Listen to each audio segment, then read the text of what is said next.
जरा सोचिए, भारत से 3000 किलोमीटर दूर मौजूद अरब देश ईरान पर इजराइल हमला कर दे और दोनों देशों के बीच चल रही जंग और ज्यादा भयंकर मोड़ ले ले, भारत का क्या होगा? आप में से ज्यादातर व्यूअर्स यही कहेंगे कि कुछ नहीं, लेकिन असल में मिडिल ईस्ट में चल रही इस जंग से भारत की सिक्योरिटी और इकोनॉमी दोनों ही गहरे संकट में पड़ सकती है। और जैसे ही ईरान को इस बात की खबर लगी है, तब से वो इस युद्ध में भारत को इन्वॉल्व करने की कोशिश कर रहा है। खबरों के मुताबिक मिडिल ईस्ट में चल रहे महायुद्ध में जब ईरान ने इजराइल पर 180 से ज्यादा मिसाइल दागी, तभी भारत ने अपनी नौसेना के 3 वॉरशिप यानी युद्धपोत को ईरान के पोर्ट पर रवाना कर दिया। लेकिन इस युद्ध में भारत की ऑयल सिक्योरिटी और उसकी सप्लाई पर कौन सी नई आफत टूट पड़ी है? क्यों भारत ने आईएनएस तीर, शार्दुल और वीरा को ईरान की तरफ तैनात किया है? और क्या भारत ने इस खाड़ी युद्ध का डायरेक्ट हिस्सा बनने का फैसला लिया है? जानेंगे इस वीडियो में, लेकिन उसके पहले प्लीज आप इस वीडियो को लाइक और चैनल को सब्सक्राइब जरूर करें।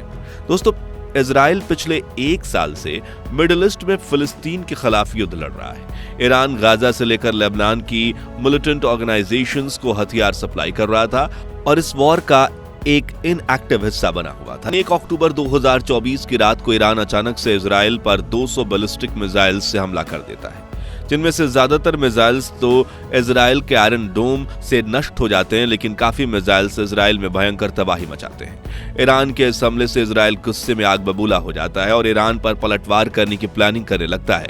लेकिन अब खबर आ रही है कि इस जंग में भारत को भी घसीटने की कोशिश की जा रही है। यहाँ परिस्थितियां कुछ ऐसी हैं कि भारत को डायरेक्टली नहीं तो इनडायरेक्टली कहीं ना कहीं अपना कदम आगे बढ़ाना पड़ रहा है। दरअसल इजराइल ने खुली धमकी दे दी है कि वह ईरान की ऑयल फैसिलिटी पर हमला करेगा।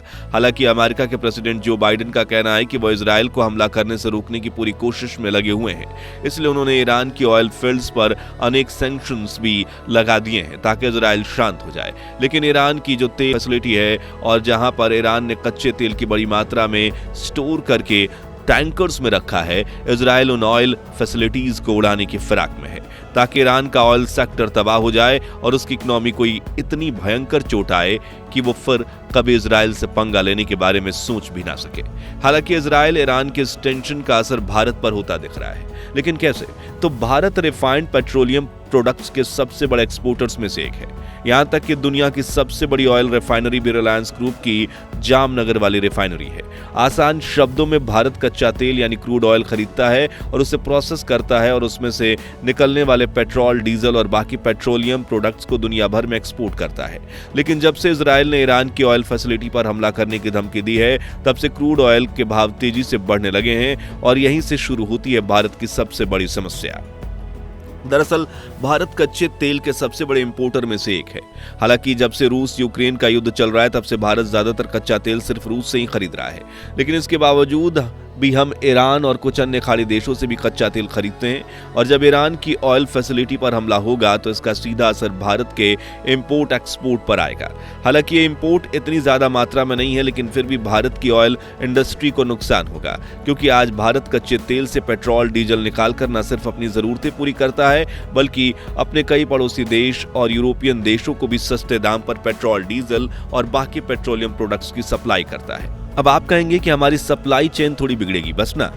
तो परिस्थितियां इससे भी कई गुना ज्यादा उलझी हुई हैं। जहां एक्सपर्ट्स का कहना है कि अगर इजराइल ईरान की ऑयल फैसिलिटी तबाह कर देता है तो वैश्विक मार्केट में जिस क्रूड ऑयल का प्राइस अभी $74 प्रति बैरल के करीब है, उस कच्चे तेल की कीमत बढ़कर $200 प्रति बैरल से अधिक पहुंच जाएगी, जिससे भारत को मजबूरन महंगे दामों पर क्रूड ऑयल खरीदना पड़ेगा, वो 2.5 गुना महंगे दामों पर, जिससे हमारा जो ट्रांसपोर्टेशन है वह तो पूरी तरह से डिस्टर्ब होगा ही, साथ ही भारत का जो तेल रिफाइनरिंग बिजनेस है उसके लिए भी एक नई मुसीबत खड़ी हो जाएगी। वैसे तो हम इस समय रूस से सस्ते दामों पर कच्चा तेल खरीद रहे हैं, लेकिन हम पूरी तरह से रूस पर निर्भर नहीं हैं। और जब ग्लोबल मार्केट में क्रूड ऑयल की प्राइस $200 प्रति बैरल पर पहुंच जाएगी तो रूस भी दाम बढ़ाने में जरा सी भी हिचक महसूस नहीं करेगा, क्योंकि उसे तो अपने युद्ध के लिए और ज्यादा पैसे चाहिए ही चाहिए। दोस्तों, कच्चे तेल की कीमत बढ़ने से भारत में सिर्फ पेट्रोलियम इंडस्ट्री ही परेशानी में नहीं होगी, बल्कि खाने पीने से लेकर दर्जनों इंडस्ट्रीज में नई मुसीबतें खड़ी हो जाएंगी, क्योंकि पेट्रोल, डीजल की कीमतें बढ़ने की वजह से ट्रांसपोर्टेशन कॉस्ट भी बढ़ेगी, जिससे हर चीज के दाम बढ़ेंगे। यानी कुल मिलाकर अगर आप इजराइल ईरान की ऑयल फैसिलिटी को तबाह कर देता है तो इससे भारत की ऑयल इंडस्ट्री और इकोनॉमी दोनों को गहरी चोट पहुंचेगी और महंगाई आसमान छूने लगेगी। इसी वजह से मिडिल ईस्ट में टेंशन को बढ़ते देख इसी महीने की शुरुआत में भारत ने अपने 3 युद्धपोत ईरान की तरफ रवाना किए थे, जिसमें INS तीर, INS शार्दुल और ICGS वीरा शामिल है। ये तीनों वॉरशिप्स ईरान के बंदर अब्बास पर पहुंची है, जिसमें सवार हमारी नौसेना इंडिया ईरान के फ्यूचर रिलेशंस को मजबूत करने की बात करने ईरान पहुंची है। और यहाँ ये बात तो तय है कि अगर भारतीय सेना ईरान में होगी तो इजराइल ऐसी कोई हरकत नहीं करेगा जिससे उसे हानि पहुंचे। ऐसे में ईरान भी भारत को इस युद्ध में घसीटने की कोशिश में लगा हुआ है ताकि इजराइल के सामने भारत उसकी ढाल बनकर खड़ा रहे। आपको बता दें कि भारत ने न सिर्फ अपनी ऑयल सप्लाई चेन की सिक्योरिटी बढ़ाने के लिए इन 3 वॉरशिप्स को पर्शियन गल्फ के समंदर में भेजा है, बल्कि विदेश मंत्री एस जयशंकर ने ईरान और इजराइल के बीच सुलह करवाने की ऑफर दी है।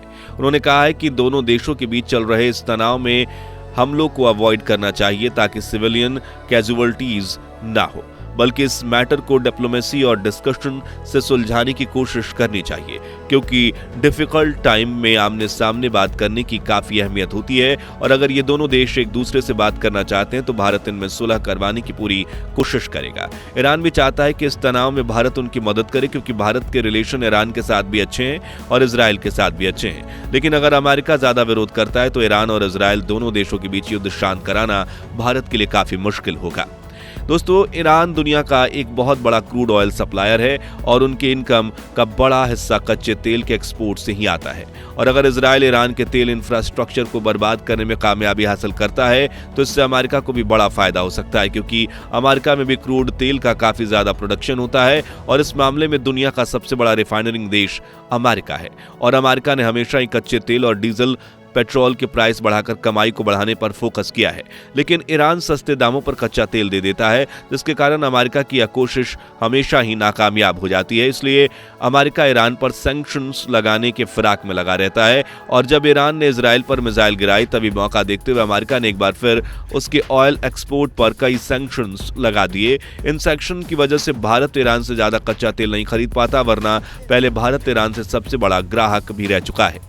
बता दें कि इजराइल पर ईरान के हमले से भारत को पहले ही काफी बड़ी आर्थिक चोट पहुंच चुकी है, क्योंकि लेबनान के हिजबुल्लाह समूह का यमन के हूती रिबल्स से काफी गहरा रिश्ता है। इसलिए हिजबुल्लाह के कहने पर हूती विद्रोही लाल सागर में कई शिप्स पर हमला कर चुके हैं, जिनमें भारत की शिप्स भी शामिल हैं। इन्हीं हाईजैक्स की वजह से भारत को मिडिल ईस्ट और यूरोप के साथ अपने इकोनॉमिक कॉरिडोर में बिजनेस करने में काफी परेशानियों का सामना करना पड़ रहा है, क्योंकि जब ऐसे हाईजैक्स होते हैं तो अधिकतर शिप्स छूट तो जाती हैं, लेकिन 2 देशों के बीच बातचीत होती है और कई डिस्कशंस होते हैं जिसमें काफी समय चला जाता है, जिससे व्यापार पर असर पड़ता है। और इसी वजह से भारत को अपने इकोनॉमी कॉरिडोर्स में माल सप्लाई करने के लिए लंबे रूट्स लेने पड़ रहे हैं, जिससे शिपिंग कॉस्ट बढ़ रही है। और ऐसे तंग माहौल में हमेशा कार्गो शिप हाईजैक होने या किसी देश द्वारा बेवजह रोके जाने का खतरा बना रहता है। तो आज के लिए बस इतना ही। आपके हिसाब से इस मिडिल ईस्ट वॉर में भारत को कौन सा कदम उठाना चाहिए, और अगर ये जंग ज्यादा लंबी चलती है तो इससे भारत को कौन कौन से नुकसान हो सकते हैं, कमेंट्स में बताइए। ये वीडियो पसंद आया हो तो इसे लाइक और शेयर जरूर कीजिए, और ऐसी दिलचस्प खबरों के लिए हमारे चैनल को सब्सक्राइब करके पास वाली घंटी बजा दीजिए। जय हिंद, जय भारत।